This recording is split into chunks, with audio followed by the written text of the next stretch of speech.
बांकी कार्यक्रम गोटे पब्लिक वेलफेयर स्टेट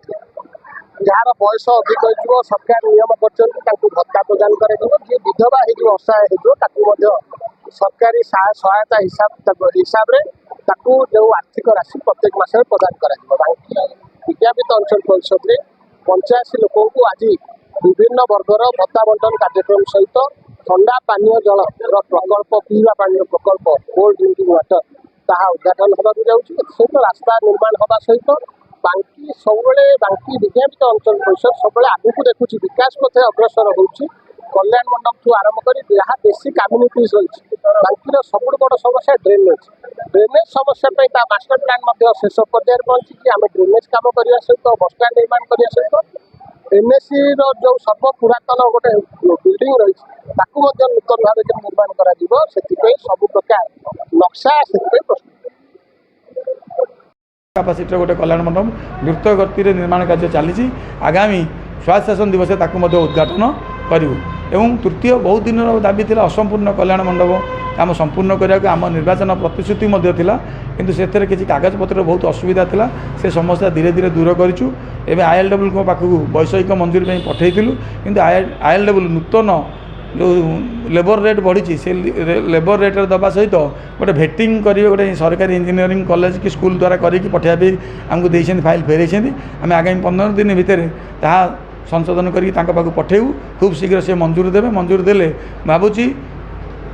जुलाई मास टेंडर करूँ आसंता डिसेम्बर सुधा ताकू संपूर्ण कर बांकीवासी सेवार लगेबू आ सबुठ बड़ कथा है बांकीर ड्रेनेज समस्या जोटा कि जो बांकी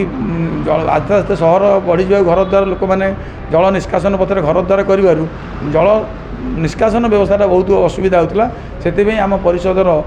दाबी मुताबिक सरकार आमको DPR प्रस्तुत करने योजना करने 73 लाख टका देते आम इकोमेट्रिक्स गोटे संस्था को टेंडर करके से DPR करके जहाँकि जिलापाल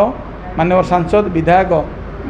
रिव्यू कर सारी ताकू लास्ट फाइनल स्टेज आम ILW वैषयिक मंजूरी निमंत्रण जमा करूँ ये मंजूरी खूब शीघ्र 7-8 दिन भितर आसीगले सरकार को अनुदान निमंत्रण पठेबू जेहेतु गोटा 150 कोटी टंकार गोटे प्रोजेक्ट एककालीन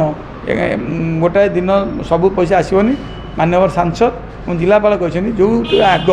जो नाल देकी प्रथम पानीटा सबू पानी जीव सेटा को फास्ट करेंगे परवर्ती समय ट्रिटमेंट प्लान कराब माने ड्रेन पानीटा सफा करी विशोधित करी नदी नाल छड़ा से व्यवस्था कर परवर्ती समय लेन ड्रेन गुड़ा करा आगामी 3 वर्ष भीतर संपूर्ण काम सर जहाँफल आगामी 50 वर्ष बांकी जलबंदी समस्या मुक्त हम ता व्यवस्था बांकी आम परिषद बर्तमान करें तेणु आम सहरवासी जो जो मौलिक समस्या ता करूँ बर्तमान सहर में गोटे शौचालय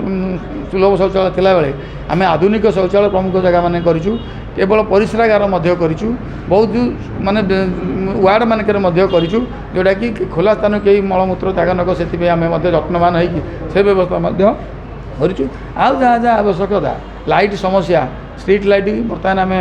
जो सिस्का एलईडी नहीं कहूँ आगामी जून मसरे जिते अचल लाइट अच्छे करूँ आगामी 5 वर्ष पर्यंत समस्या लाइट स्ट्रीट लाइट समस्या रही एवं किसी अपहंच एरिया को स्ट्रीट लाइट ग्रीन फिल्ड द्वारा दिहब एवं सिस्का एलईडी द्वारा दिज्व व्यवस्था परिषद तरफ करूँ।